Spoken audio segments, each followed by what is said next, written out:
안녕하세요. 오늘 저희가 함께 깊이 파고들어 볼 자료는 여러분이 보내주신 위트니스 오 교수의 한 강의 영상입니다. 와, 이 영상 정말 강렬하더라고요. 시작부터 아주 도발적인 질문을 던지죠. 요즘 영화나 드라마 보면 퇴마, 엑소시즘 같은 주제가 엄청난 인기인데 정작 교회는 왜 이 문제에 대해서 거의 침묵하고 있는가? 네, 맞아요. 그게 단순한 질문이 아니라 현대 교회의 어떤 정체성에 대한 근본적인 문제 제기라고 할 수 있어요. 그래서 오늘 저희의 목표는 이 강의의 논리를 한번 제대로 해부해 보는 겁니다. 아, 논리의 해부. 네, 첫째는 이 강의가 세상을 어떤 틀로 보고 있는지 그 세계관을 좀 들여다볼 거고요. 둘째는 그 세계관을 뒷받침하는 신학적인 전제들, 그리고 마지막으로는 그래서 교회가 뭘 해야 한다고 제안을 하는가, 그게 과연 타당한지를 따져보는 거죠. 그러니까 이 강의가 제시하는 주장의 설계도를 함께 들여다보자는 말씀이시군요. 좋습니다. 그럼 첫 번째 조각부터 맞춰보죠. 강의는 대중문화의 엑소시즘 열풍과 교회의 침묵, 이 기묘한 불일치에서 시작하잖아요. 왜 이런 현상이 벌어졌다고 진단하나요? 그 원인을 생각보다 훨씬 멀리서 찾아요. 18세기 계몽주의까지 거슬러 올라가더라고요. 이 이성과 합리성을 중시하는 사상이 신학의 중심에 들어오면서 초대교회가 가졌던 초자연적 세계관이 희석되었다는 진단입니다. 초자연적 세계관이요. 네, 눈에 보이지 않는 영적 세계의 실제를 믿고 거기에 맞서 싸우기보다는 그냥 이성적으로 설명 가능한 교리를 가르치는 데 집중하게 됐다는 거죠. 아, 그러니까 교회가 점잖고 지성적인 이미지를 얻는 대가로 초자연적인 능력을 잃어버렸다. 이런 비판이군요. 근데 잠깐만요. 어떤 분들은 이렇게 반문할 수도 있을 것 같아요. 아니, 현대교회가 왜 능력이 없나? 기도와 믿음이야말로 우리의 능력이 아닌가? 아주 좋은 지적이세요. 여기서 강의가 말하는 능력은 조금 더 구체적인 의미가 있어요. 선교학에서 쓰는 개념을 빌려오면 이해가 쉬운데요. 진리 대결과 능력 대결이라는 게 있거든요. 진리 대결, 능력 대결. 네. 진리 대결이 교리나 사상을 통해서 기독교가 진리임을 변증하는 거라면 능력 대결은 악한 영적 세력과의 직접적인 충돌에서 하나님의 권능을 보여주는 거죠. 이 강의는 현대교회가 전자에만 너무 치우쳐서 영적 전쟁의 최전선에서는 사실상 무장해제 상태가 되었다. 이렇게 보는 거예요. 와, 그러니까 존경받을 만한 교양 강좌는 많이 여는데 정작 영적 싸움터에 나갈 전사는 키워내지 못하고 있다는 지적이네요. 교회가 왜 그런 트레이드를 했다고 보는지 이해하려면 이 강의가 세상을 어떻게 그리는지 그 큰 그림, 세계관을 알아야겠군요. 맞습니다. 이 모든 비판을 이해하는 열쇠가 바로 이 강의의 이원론적 세계관에 있어요. 아주 선명하고 어떻게 보면 좀 단순하다 싶을 정도인데요. 이 세상과 역사를 하나님의 나라와 사탄의 왕국 사이에 벌어지는 거대한 전쟁터로 규정합니다. 전쟁터요. 네. 이건 단순히 착한 일과 나쁜 일의 대립 이런 차원이 아니에요. 눈에 보이지 않는 영적 차원에서 실제로 벌어지는 실질적인 영토 전쟁이라는 관점이죠. 그야말로 거대한 우주적 전쟁이군요. 그런 세계관을 딱 채택하는 순간 필연적으로 따라오는 결론들이 있겠어요. 예를 들면 다른 종교와의 관계 설정 같은 것들이요. 그렇죠. 이 세계관 안에서는 타협이나 공존이라는 개념이 들어설 자리가 거의 없어집니다. 그래서 아주 단호한 주장이 나와요. 아무리 헌신적으로 사람들을 돕는 스님이나 무당, 법사라 할지라도 그들 역시 사탄의 왕국이라는 더 큰 시스템 안에서 움직이는 존재라는 거예요. 아, 따라서 그들의 선한 행위와는 별개로 그들 자신도 예수 그리스도를 통해 구원받아야 할 잃어버린 영혼으로 규정되죠. 자, 여기서 배타주의적 구원론이라는 신학 용어가 등장하는데요. 이걸 좀 쉽게 풀어서 구원에 이르는 길은 오직 하나뿐이고 다른 모든 길은 틀렸다고 믿는 관점, 이렇게 이해하면 될까요? 네, 정확히 그 의미입니다. 중간지대나 회색지대를 인정하지 않는 매우 명확한 입장이죠. 그런데 여기서 이 강의에 정말 흥미로운 지점이 나타나요. 어떤 점이죠? 그렇게 다른 종교의 구원 가능성을 완전히 부정하면서도 그 종교들에서 나타나는 영적 현상 자체는 부정하지 않는다는 거예요. 바로 그 부분이에요. 보통은 에이, 무당이 하는 건 다 사기지 라거나 타로점 그거 그냥 재미로 보는 거지 이렇게 치부해버릴 텐데 이 강의는 정반대네요. 오히려 그런 현상들이 실제로 일어나는 영적 실체라고 아주 적극적으로 인정을 해요. 맞아요. 일종의 현상학적 접근법을 취하는 건데요. 그 현상을 일단 사실로 인정한 뒤에 그것을 자신의 신학적 틀 안으로 가져와서 재해석해버리는 전략이죠. 예를 들어 타로점에 대한 분석이 아주 인상적이었어요. 아, 맞아요. 잠깐만요. 거기서 아카식 레코드라는 좀 생소한 개념이 나오던데요.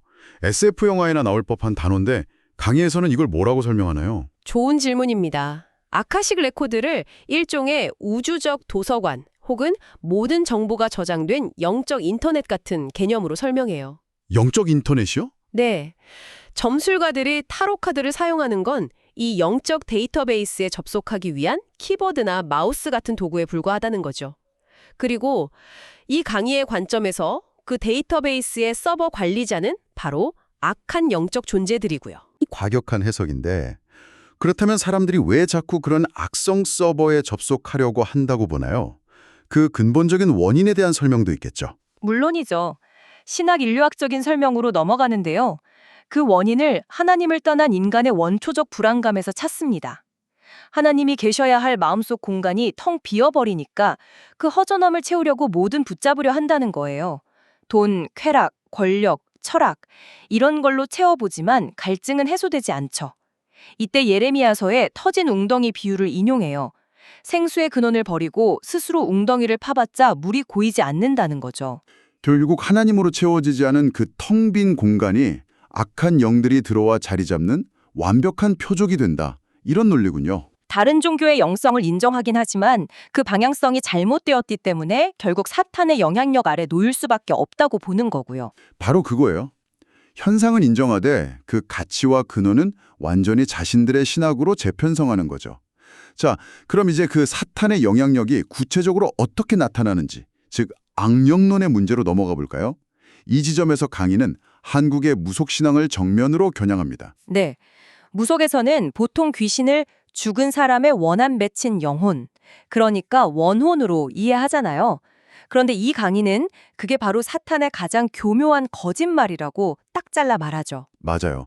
성경적 관점에서 귀신의 정체는 인간의 영혼이 아니라 타락한 천사, 즉 악령이라고 아주 명확하게 선을 긋습니다. 그리고 이 주장을 뒷받침하기 위한 핵심적인 성경 해석 사례로 구약 성경 사무엘상 28장의 이야기를 가져와요. 아, 사울왕 이야기? 네, 사울 왕이 엔돌의 무당을 찾아가서 죽은 사무엘을 불러내는 바로 그 장면이죠. 아, 그 유명한 장면이요. 대부분은 정말로 사무엘의 영이 나타났다고 생각하기 쉬운데 이 강의는 그게 아니라고 보는 거군요. 네. 그때 나타난 존재는 실제 사무엘이 아니라 사무엘인 척 연기한 친숙한 영이었다고 해석해요. 영어로는 familiar spirit이라고 하는데요. 친숙한 영이요. 여기서 친숙하다는 말의 의미가 중요해요. 이 악령들은 죽지 않는 영적 존재이기 때문에 한 가문이나 한 개인에게 오랫동안 머물면서 그 사람의 말투, 습관, 비밀까지 모든 것을 속속들이 알 수 있다는 거예요. 그러니 죽은 조상인 척 위장하는 건 식은 죽먹기라는 거죠. 그렇군요. 죽은 자의 영혼이 구천을 떠돈다는 생각 자체가 비성경적이라고 보는 거네요. 그리고 바로 이 지점에서 조상제사 문제까지 연결시키더라고요. 죽은 조상에게 제사를 지내는 행위가 사실은 조상으로 위장한 악령을 공식적으로 집안에 초대하는 통로가 된다는 주장으로요. 그렇죠. 자, 그런데 이 설명을 듣다 보면 여러분도 아마 이 질문이 떠오를 거예요. 저도 그랬거든요. 만약 무당이나 법사들이 섬기는 존재가 사실 사탄의 부하인 악령이라면 왜 사탄은 자기 부하들이 무당의 퇴마의식을 통해 쫓겨나도록 내버려 두는 걸까요? 이건 자기 편을 스스로 공격하는 완전히 모순적인 행동처럼 보이잖아요. 맞아요. 바로 그게 이 논리의 가장 큰 허점처럼 보여요. 자기 세력을 스스로 약화시키는 셈이니까요. 마치 축구 경기에서 자기 팀 꽁대에 자책골을 넣은 것과 같잖아요. 그리고 바로 그 지점이 이 강의가 주장하는 사탄의 기만 전략의 가장 핵심적인 부분입니다. 겉으로 보이는 자책골이 사실은 경기를 이기기 위한 가장 교묘한 전략이라는 거죠. 한마디로 전술적 손실을 감수하고 전략적 이득을 취한다는 겁니다. 전술적 손실과 전략적 이득. 마치 체스에서 일부러 폰 하나를 내주고 상대방 킹을 잡는 것 같은 그런 건가요?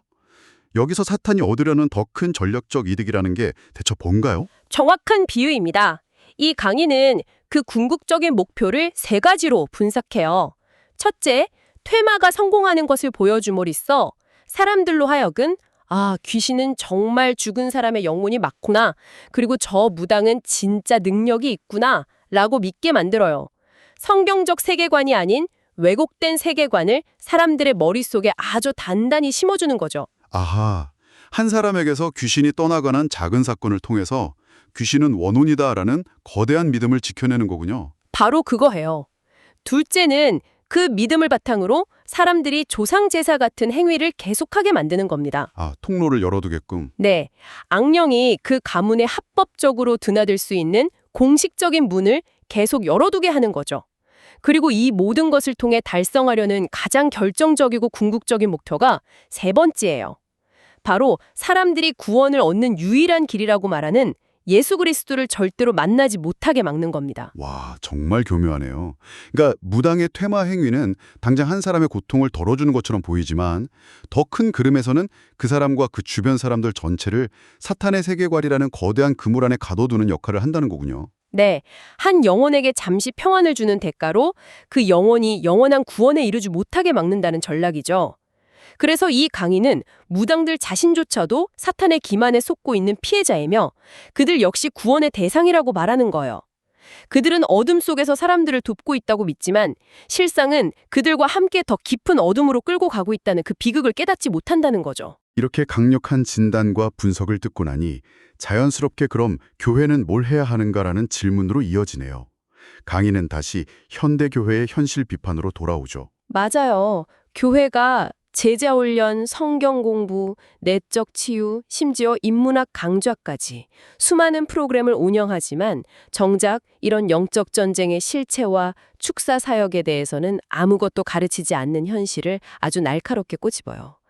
영적인 문제로 실제로 고통받는 신자들이 있는데도 교회가 그들을 위한 실질적인 무기를 제공하지 못하고 있다는 비판이죠. 그래서 이 모든 분석 끝에 강의가 내놓는 처방전은 결국 균형을 회복하라는 거군요. 네. 지성적 기독교와 영적 기독교 사이의 균형을 되찾아야 한다는 강력한 주장입니다. 한쪽 날개만으로는 날 수 없다는 거죠. 여기에 종말론적인 긴급성이 더해져요. 예수님의 재림이 가까워질수록 사탄의 마지막 발악이 거세질 것이고 영적 문제로 고통받는 사람들은 더 많아질 거라고 예측해요. 그때 교회가 우리는 그런 비이성적인 건 다루지 않습니다 라며 지성이라는 성 안에만 안주하고 있다면 고통받는 영혼들은 결국 교회가 아닌 무당과 퇴마사들을 찾아갈 수밖에 없을 거라는 경고군요. 교회의 본질적 사명에 대한 강력한 촉구네요. 그렇죠. 교회가 세상의 빛과 소금이 되어야 한다는 것은 단지 윤리적인 삶을 사는 것뿐만 아니라 어둠의 세력으로부터 영혼들을 지켜내고 해방시키는 영적 전투의 사명까지 포함한다는 것을 잊지 말라는 외침으로 들립니다. 네, 오늘 정말 밀도 높은 분석이었습니다. 여러분이 보내주신 한 강의 영상을 가지고 세상을 하나님 나라와 사탄 왕국의 전쟁터로 보는 이원론적 세계관, 타종교 현상을 사탄의 교묘한 체스게임으로 재해석하는 악령론, 그리고 교회의 영적 전투 능력 회복을 촉구하는 목회적 재현까지 그 논리의 흐름을 샅샅이 훑어왔습니다. 이 강의는 현대 신학과 교회가 여러 이유로 외면하거나 좀 불편해했던 영적 전쟁이라는 주제를 토론의 한가운데로 과감하게 끌어왔다는 점에서 분명 생각해 볼 지점이 많아요. 그 논리가 워낙 선명하고 강력해서 동의하던 동의하지 않든 듣는 사람에게 자신의 신앙과 세계관을 돌아보게 만드는 힘이 있죠. 맞습니다.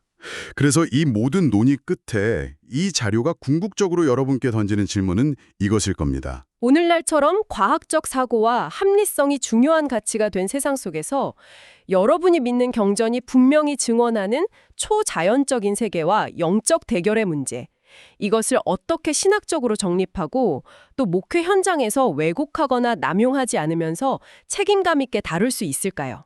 이것이 오늘 우리가 함께 나눈 이야기가 여러분 각자에게 남기는 가장 중요한 성찰의 과제일 겁니다.